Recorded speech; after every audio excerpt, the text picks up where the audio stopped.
आज हम आपको विज्ञान अभ्यास कार्य पुस्तिका इकाई 1 दैनिक जीवन में विज्ञान के प्रश्नों को हल कराएंगे। चलिए हल करते हैं। पहला प्रश्न है, निम्नलिखित प्रश्नों के सही विकल्प छांटिए। वैज्ञानिकों द्वारा किसी समस्या का हल खोजने के लिए प्रथम चरण है। इसके 4 ऑप्शन दिए गए हैं, जिज्ञासा, परीक्षण, सूक्ष्मावलोकन, निष्कर्ष। तो इसमें जो ऑप्शन हमारा सही है वो है जिज्ञासा। वैज्ञानिक विधि का पहला चरण है जिज्ञासा। दूसरा प्रश्न है, सीड ड्रिल का प्रयोग किया जाता है बीज बोने में, उन्नत किस्म के बीज छांटने में, फसल काटने में, इनमें से कोई नहीं। सीड ड्रिल का प्रयोग बीज बोने के लिए किया जाता है। किसमें किया जाता है? बीज बोने के लिए किया जाता है। इसरो का मुख्यालय बेंगलुरु में है। कहाँ है? बेंगलुरु में। चौथा ऑप्शन सही है। पाई का मान ज्ञात करने वाले गणितज्ञ हैं आर्यभट्ट। दूसरा ऑप्शन सही है। पेनिसिलिन की खोज करने वाले वैज्ञानिक हैं Marie Curie, Edison, Alexander Fleming, इनमें से कोई नहीं। मैरी क्यूरी ने रेडियम और पोलोनियम की खोज किए थे, एडिसन विद्युत बल्ब की खोज किए हैं, अलेक्जेंडर फ्लेमिंग ने ही पेनिसिलिन की खोज की है, इसलिए हमारा तीसरा ऑप्शन सही है। रिक्त स्थानों की पूर्ति कीजिए। रेडियो, ट्रांजिस्टर, टेलीविजन इत्यादि मनोरंजन के साधन है, तो क्या भरा जाएगा बच्चों? मनोरंजन। गैस चूल्हे के प्रयोग से समय और श्रम की बचत होती है। क्या भरा जाएगा बच्चों? समय और श्रम। सीटी स्कैन तथा एंडोस्कोपी चिकित्सा के क्षेत्र से संबंधित हैं, तो इसमें क्या भरा जाएगा बच्चों? चिकित्सा। अगला प्रश्न है, वायुमंडल में लगातार सीएफसी की मात्रा में वृद्धि के कारण ओजोन परत का निरंतर क्षरण हो रहा है, तो इसमें हमारा भरा जाएगा सीएफसी और ओजोन। सीएफसी का पूरा नाम है क्लोरोफ्लोरोकार्बन।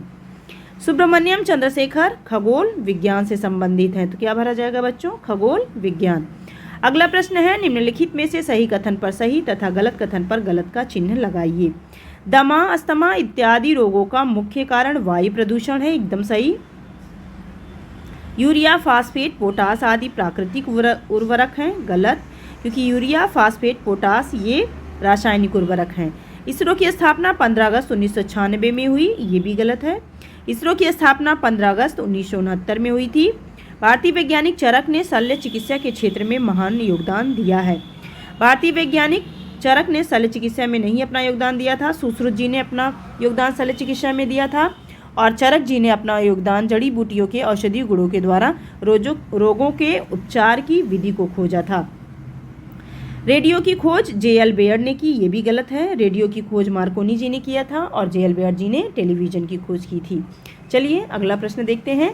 स्तंभ का तथा स्तंभ खा को सुमेलित कीजिए। का को खा से हमें मिलाना है। हार्वेस्टर कृषि के क्षेत्र में प्रयोग में लाया जाता है। हार्वेस्टर मशीन होती है जो कृषि के क्षेत्र में प्रयोग में लाई जाती है। टेलीविजन मनोरंजन के लिए प्रयोग में लाया जाता है, तो टेलीविजन को हम मनोरंजन से मिला देंगे। वायुयान यातायात के क्षेत्र में प्रयोग में लाया जाता है, तो वायुयान को हम यातायात से मिला देंगे। गैस चूल्हे का प्रयोग हम भोजन बनाने के लिए करते हैं, तो हम भोजन से इसको मिला देंगे। दवा का उपयोग हम स्वास्थ्य को ठीक रखने के लिए किया जाता है, तो हम दवा को स्वास्थ्य से मिला देंगे। अगला प्रश्न हमारा है, निम्नलिखित में से जो बेमेल है उसे छांट कर लिखिए। मिट्टी का चूल्हा, विद्युत ओवन, इंडक्शन चूल्हा, इलेक्ट्रिक तंदूर। तो हमारा जो इसमें बेमेल है वो मिट्टी का चूल्हा है। क्यों? क्योंकि मिट्टी का चूल्हा जो होता है वो इलेक्ट्रिक के द्वारा नहीं चलता है, जबकि विद्युत ओवन, इंडक्शन चूल्हा और इलेक्ट्रिक तंदूर ये इलेक्ट्रिक से चलने वाले यंत्र हैं, और ये सभी आधुनिक साधन हैं, जबकि मिट्टी का चूल्हा परंपरागत साधन है। इस तरह से हम अलग कर सकते हैं। कार, बस, बैलगाड़ी, इंटरनेट, इसमें इंटरनेट हमारा सबसे अलग है। क्यों? क्योंकि कार और बस, रेलगाड़ी ये सभी यातायात के साधन हैं, जबकि इंटरनेट संचार का साधन है। अगला, चंद्रयान, राडार, मंगलयान, वायुयान, इसमें हमारा जो अलग है वो है राडार, क्योंकि चंद्रयान, मंगलयान, वायुयान अंतरिक्ष में कहाँ, किस दिशा में, कितनी ऊंचाई पर हैं, इसका पता हम राडार के द्वारा ही लगाते हैं। यूरिया, गोबर की खाद, फास्फेट, पोटास, इसमें हमारा जो सबसे अलग है वो हमारा है गोबर की खाद। गोबर की खाद जैविक खाद होती है, जबकि यूरिया, फास्फेट और पोटास ये रासायनिक उर्वरक हैं। CV Raman, Einstein, SN. Bose, madam Curie. CV Raman और आइंस्टीन, एस.एन. बोस ये सभी मेल साइंटिस्ट हैं, जबकि मैडम क्यूरी फीमेल साइंटिस्ट हैं। एक तरह से हम और अलग कर सकते हैं। सीवी रमन, आइंस्टीन, एस.एन. बोस को भौतिकी के क्षेत्र में नोबेल प्राइज़ मिला, जबकि मैडम क्यूरी को रसायन के क्षेत्र में नोबेल प्राइज़ दिया गया था। अगला प्रश्न है, निम्नलिखित प्रश्नों के उत्तर एक शब्द में दीजिए। प्रत्येक वस्तु को मुक्त रूप से छोड़ने पर किस कारण पृथ्वी की ओर गिरती है? आप सभी जानते हो कि पृथ्वी में एक बल कार्य करता है जिसे हम कहते हैं गुरुत्वाकर्षण बल, जो सभी वस्तुओं को अपनी तरफ खींचती है। तो कोई भी वस्तु अगर हम ऊपर की तरफ फेंकते हैं तो वो नीचे ही गिरती है। क्यों गिरती है? क्योंकि गुरुत्वाकर्षण बल के कारण। अगला प्रश्न है, घरों में प्रयोग में किए जाने वाले सिलबट्टे के वैकल्पिक उपकरण का नाम लिखिए। पहले सिलबट्टे परंपरागत साधन के अंतर्गत सिलबट्टे पर हम मसाला चटनी सब पीसा करते थे, लेकिन आजकल हम ज़्यादातर उपयोग किसका कर रहे हैं? मिक्सर ग्राइंडर का। अगला, किसी एक विस्फोटक युक्ति का नाम लिखिए जिसके द्वारा विज्ञान की खोज तथा आविष्कारों का दुरुपयोग हो सकता है। परमाणु बम। अगला, शिक्षा के क्षेत्र में प्रयुक्त की जाने वाली किसी एक अत्याधुनिक तकनीकी का नाम लिखिए। ई पाठशाला का प्रयोग सबसे ज़्यादा किया जा रहा है। किसानों का मित्र कहे जाने वाले किसी एक जंतु का नाम लिखिए। किसानों का मित्र केचुआ को कहा जाता है, आप सभी तो जानते ही हो। अगला, निम्नलिखित प्रश्नों के उत्तर दीजिए। चलिए पढ़ते हैं। इसरो का पूरा नाम लिखिए। इसरो का पूरा नाम इंडियन स्पेस रिसर्च ऑर्गेनाइजेशन है। इसे हिंदी में भारतीय अंतरिक्ष अनुसंधान संस्थान भी कहते हैं। एक एंटीबायोटिक तथा एक एंटीसेप्टिक दवा का नाम लिखिए। एंटीबायोटिक दवा का नाम पेनिसिलिन है। एंटीसेप्टिक दवा का नाम बीटाडीन है। अगला, एडुसेट के उपयोग से शिक्षा के क्षेत्र में क्या क्या परिवर्तन हुए हैं? एडुसेट के उपयोग से दूरस्थ शिक्षा, ऑनलाइन शिक्षा, ई लाइब्रेरी, स्मार्ट क्लास को बढ़ावा दिया जा रहा है। एडुसेट जो था वो शिक्षा के लिए समर्पित पहला उपग्रह था। रासायनिक उर्वरकों के प्रयोग से कृषि के क्षेत्र में होने वाले परिवर्तनों का उल्लेख कीजिए। रासायनिक उर्वरक के प्रयोग से कृषि के क्षेत्र में दो तरह के परिवर्तन हुए, एक उपयोगी परिवर्तन, एक दूसरा अनुपयोगी परिवर्तन। सबसे पहले उपयोगी परिवर्तन देखते हैं। रासायनिक उर्वरक के प्रयोग से कृषि उत्पादन में अत्यधिक वृद्धि हुई। और हानिकारक अनुपयोगी परिवर्तन जो हुआ, रासायनिक उर्वरक के प्रयोग से मृदा प्रदूषण, जल प्रदूषण और किसान का मित्र कहे जाने वाले केचुआ, सांप आदि की संख्या घटती जा रही है। अगला, वर्तमान समय में प्रयोग में हो रहे यातायात के साधन परंपरागत प्रयोग में आने वाले साधनों से किस प्रकार भिन्न हैं?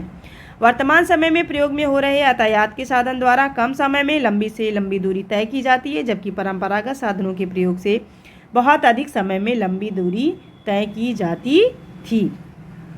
अगला प्रश्न है, उन भारतीय तथा विदेशी वैज्ञानिकों का नाम तथा संबंधित क्षेत्र लिखिए जिन्हें नोबेल पुरस्कार से सम्मानित किया गया है। पहला, sir CV Raman. Sir CV Raman का संबंधित क्षेत्र है प्रकाश का प्रकीर्णन, रमन प्रभाव। इन्हें नोबेल प्राइज भौतिकी के क्षेत्र में दिया गया। हरगोविंद खुराना आनुवंशिकी कोड की स्थापना, इन्हें चिकित्सा के क्षेत्र में नोबेल प्राइज दिया गया। सुब्रमण्यम चंद्रशेखर ने खगोल विज्ञान की खोज की, इन्हें भौतिकी के क्षेत्र में नोबेल प्राइज दिया गया। अल्बर्ट आइंस्टीन फोटो इलेक्ट्रिक प्रभाव, इन्हें भौतिकी के क्षेत्र में नोबेल प्राइज दिया गया। मैडम क्यूरी रेडियम और पोलोनियम, इन्हें रसायन के क्षेत्र में नोबेल प्राइज दिया गया। अगला प्रश्न है, निम्नलिखित क्षेत्र में से परंपरागत एवं वर्तमान परिप्रेक्ष्य में प्रयोग में होने वाले साधनों को छांटकर तथा यह साधन किस क्षेत्र से संबंधित है लिखिए। तो तालिका दी गई है, परंपरागत साधन, आधुनिक साधन और क्षेत्र। चलिए छांटते हैं। मिट्टी का चूल्हा। मिट्टी का चूल्हा हमारा परंपरागत साधन के अंतर्गत आता है। किस क्षेत्र से संबंधित है? भोजन के क्षेत्र से। दूसरा हमारा रहट। रहट हमारा जो है ये भी कृषि से संबंधित है और परंपरागत साधन है। वायुयान।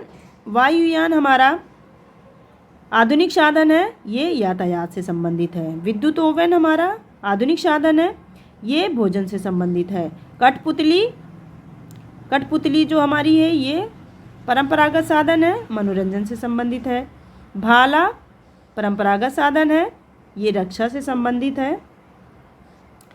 मिसाइल ये आधुनिक साधन है, ये हमारी संचार के क्षेत्र में प्रयोग में लाई जाती है। वीडियो गेम ये भी हमारा आधुनिक साधन है, इसका प्रयोग हम मनोरंजन के लिए करते हैं। रासायनिक उर्वरक। रासायनिक उर्वरक आधुनिक साधन है, इसका उपयोग कृषि के क्षेत्र में होता है। मोबाइल। मोबाइल जो है इसका उपयोग हम संचार के क्षेत्र में करते हैं।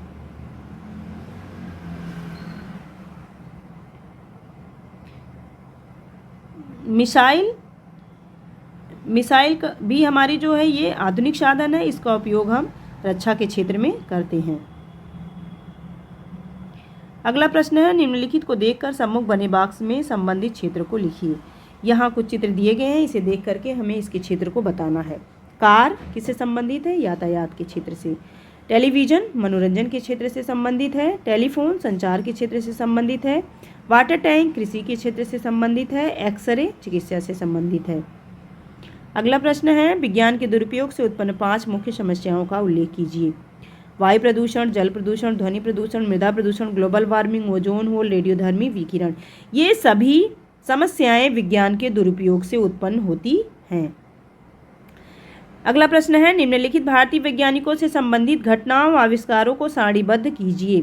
वैज्ञानिक का नाम दिया गया, इनके आविष्कार लिखने हैं। वैज्ञानिक का नाम कल्पना चावला, अंतरिक्ष विज्ञान से संबंधित हैं। हरगोविंद खुराना, आनुवंशिकी कोड की स्थापना। सर सीवी रमन, प्रकाश का प्रकीर्णन रमन प्रभाव से संबंधित है। एस रामानुजम, संख्या सिद्धांत से संबंधित हैं। डॉक्टर एपीजे अब्दुल कलाम, प्रक्षेपण शास्त्र मिसाइल प्रक्षेपण से संबंधित हैं। अगला प्रश्न दिया गया है, निम्नलिखित वैज्ञानिक खोजों से संबंधित भारतीय वैज्ञानिकों के नाम लिखिए। खगोल विज्ञान सुब्रमण्यम चंद्रशेखर ने दिया। तापीय आयनीकरण मेघना साहा जी ने दिया। औषधि विज्ञान टीआर शेषाद्री जी ने दिया। क्वांटम यांत्रिकी एस.एन. बोस जी ने दिया। प्रक्षेपण शास्त्र डॉक्टर एपीजे अब्दुल कलाम जी ने दिया। इसीलिए डॉक्टर एपीजे अब्दुल कलाम को हम मिसाइल मैन के नाम से भी जानते हैं। अगला, निम्नलिखित वैज्ञानिक खोजों के वैज्ञानिकों के नाम लिखिए। रेडियो की खोज गुलियल्मो मार्कोनी ने किया। टेलीविज़न की खोज जॉन लोगी बेयर ने किया। कंप्यूटर की खोज चार्ल्स बेबेज ने किया।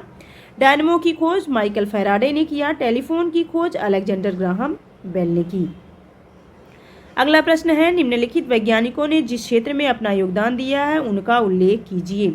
एडवर्ड जेनर, रोगों से रक्षा हेतु vaccine. Madam Marie Curie, radium और पोलोनियम। गैलीलियो गैलीली, दूरबीन। थॉमस एल्वा एडिशन, ग्रामोफोनियम विद्युत बल्ब। William Roentgen, x ray. अगला प्रश्न है, निम्नांकित चित्र में वैज्ञानिक विधि के विभिन्न चरणों को क्रमबद्ध कीजिए। वैज्ञानिक विधि का पहला चरण जिज्ञासा, दूसरा परिकल्पना, तीसरा परीक्षण निरीक्षण, चौथा अभिलेखन, पांचवा निष्कर्ष और छठवां नए प्रयोग। अगला प्रश्न है, इसे भी कीजिए। निम्नांकित अवतरण को पढ़कर ध्यानपूर्वक पढ़कर निम्नलिखित प्रश्नों के उत्तर संक्षिप्त में लिखिए। नासा संयुक्त राज्य अमेरिका की एक स्वतंत्र शाखा है जो उपग्रहों के माध्यम से अंतरिक्ष पर अनुसंधान करती है। नासा का मुख्य कार्य अंतरिक्ष कार्यक्रमों और एरोनॉटिक्स के बारे में रिसर्च करना है। नासा का पूरा नाम राष्ट्रीय वैमानिकी एवं अंतरिक्ष प्रशासन national aeronautics and space administration है। इसकी स्थापना 29 जुलाई 1958 में की गई थी।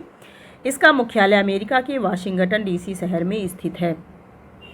नासा ने अब तक कई सफलताएं प्राप्त की हैं। नासा का लक्ष्य हमेशा से यही रहा है कि वह ब्रह्मांड एवं पृथ्वी की वैज्ञानिक समझ को बढ़ाए और नई नई अंतरिक्ष तकनीकी का आविष्कार करे। नासा द्वारा बनाया गया सबसे सफल प्रोजेक्ट अपोलो प्रोग्राम था, जो सन 1960 के अंत तक तैयार हो गया था। सन 1969 में अपोलो कमांड मॉड्यूल चांद पर पहुंचने वाला पहला अंतरिक्ष यान था और नील आर्मस्ट्रांग चांद पर कदम रखने वाला पहला अंतरिक्ष यात्री था। हमने पैराग्राफ पढ़ लिया है, चलिए इसके प्रश्नों को हल करते हैं। नासा का पूरा नाम लिखिए। राष्ट्रीय वैमानिकी एवं अंतरिक्ष प्रशासन हिंदी में कहते हैं, अंग्रेजी में national aeronautics and space administration, English में कहते हैं। नासा की स्थापना कब और कहाँ हुई? नासा की स्थापना 29 जुलाई 1958 को अमेरिका के वाशिंगटन डीसी शहर में हुई। नासा का मुख्य उद्देश्य क्या है? नासा का मुख्य उद्देश्य अंतरिक्ष अनुसंधान है। चंद्रमा पर पहुंचने वाले सबसे पहले अंतरिक्ष यान तथा अंतरिक्ष यात्री का नाम लिखिए। चंद्रमा पर पहुंचने वाले सबसे पहले अंतरिक्ष यान का नाम अपोलो कमांड मॉड्यूल था तथा अंतरिक्ष यात्री का नाम नील आर्मस्ट्रांग था। नासा द्वारा तैयार किया गया सबसे सफल पहला प्रोजेक्ट कौन सा था? नासा द्वारा तैयार किया गया सबसे सफल पहला प्रोजेक्ट अपोलो प्रोग्राम था। अगला प्रश्न है, बूझो तो जाने। पहेली है, चा से चरखा, चा से चलनी, चा से है इनका भी नाम, ऐसे हैं ये वो वैज्ञानिक जड़ी बूटियों से रोशन किया देश का नाम। तो आप लोग जानते ही हैं, चरक जी। चरक जी ने जड़ी बूटियों के औषधीय गुणों के द्वारा रोगों के उपचार की विधि का विकास किए थे, इसीलिए इन्हें जाना जाता है। अगला प्रश्न है, चारपाई में इनकी खोज, जिसे इन्होंने खोजा है, इन्हें कौन भुला पाएगा, शून्य भी जिसने खोजा है। पाई की खोज आर्यभट्ट जी ने की थी, शून्य की खोज आर्यभट्ट जी ने की थी, तो इसका सही आंसर हो जाएगा आर्यभट्ट। अगला प्रश्न है, निम्नलिखित दिए गए संकेतों की सहायता से वर्ग पहेली को हल कीजिए। पहले हमें ऊपर से नीचे देखना है, फिर बाएं से दाएं। तो पहले हम देखते हैं ऊपर से नीचे। पहला प्रश्न है, परंपरागत प्रयोग में आने वाला यातायात का एक साधन है। ये देखिए पहला यहाँ पे दिया गया है, तो पहला हमारा हो जाएगा बैलगाड़ी। क्या हो जाएगा? बैलगाड़ी। दूसरा है, शिक्षा के क्षेत्र में विज्ञान की एक महत्वपूर्ण देन। शिक्षा के क्षेत्र में विज्ञान की एक महत्वपूर्ण देन, दूसरा हमारा हो जाएगा इंटरनेट। तीसरा है, कृषि के क्षेत्र में प्रयुक्त एक परंपरागत साधन। तीसरा नंबर देखते हैं, कृषि के क्षेत्र में प्रयुक्त परंपरागत साधन रहट।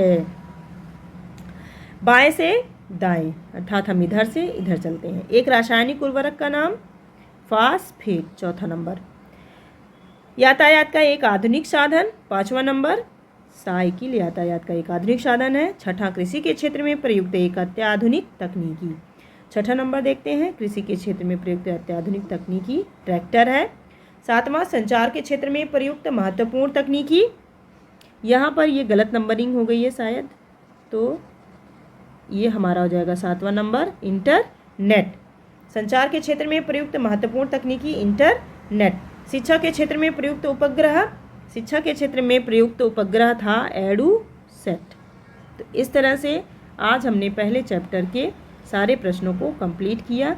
अगर आपको वीडियो अच्छी लगती है तो लाइक कीजिए, शेयर कीजिए, सब्सक्राइब कीजिए। धन्यवाद।